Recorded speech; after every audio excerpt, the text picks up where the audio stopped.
as Megyn Kelly exposed in her chat with Maher, this dude is in a bubble, profoundly ignorant of stuff that he pretends to be passionate about, like election denial. Hillary Clinton, of course, is the original election denier. I'm sure you voted for her in 2016. Well, she's not an election denier. She absolutely was the OG election denier. First of all, she came out before the sun had risen to concede the election to Trump. And then spent the next 4 years saying he was illegitimate. He was an illegitimate president.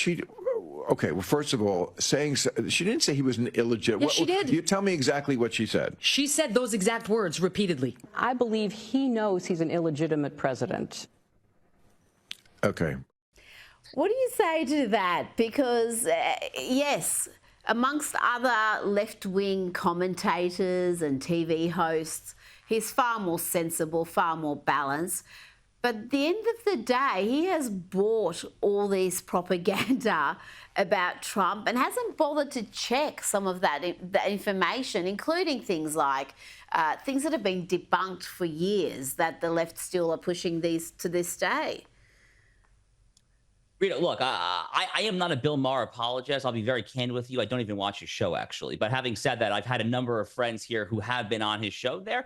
And I can tell you that based on what I've heard from those who have been there on the show with him, some of them have actually tried to talk in private off camera. I won't name names. I won't kind of get into that. But some of them have actually tried to talk about Trump with him off camera there. And they here, there, and everywhere hit a block because he seems to just genuinely have a mental block when it comes to Donald Trump there. He has a very hard time getting over that. Even if he is sympathetic to a lot of his policies there, he's definitely sympathetic to a lot of what Trump says when it comes to the dangers of radical Islam. He's very pro-Israel. I mean, like free speech. I mean, there's some stuff that he genuinely seems to disagree with the modern left on, but he has a massive holdup when it comes to Donald Trump. That's probably what Donald Trump is thinking and taking this meeting, actually. He's like, okay, this guy's a massive critic of mine. He's got a gargantuan platform. Maybe I can bring him in and like, you know, let's get a McDonald's Happy Meal or something. And I'll show him like I'm not a fascist, that I'm not straight out of Munich in 1933 or something there. Again, maybe not the greatest odds in the world of succeeding there, but I'm just not necessarily seeing the downside here.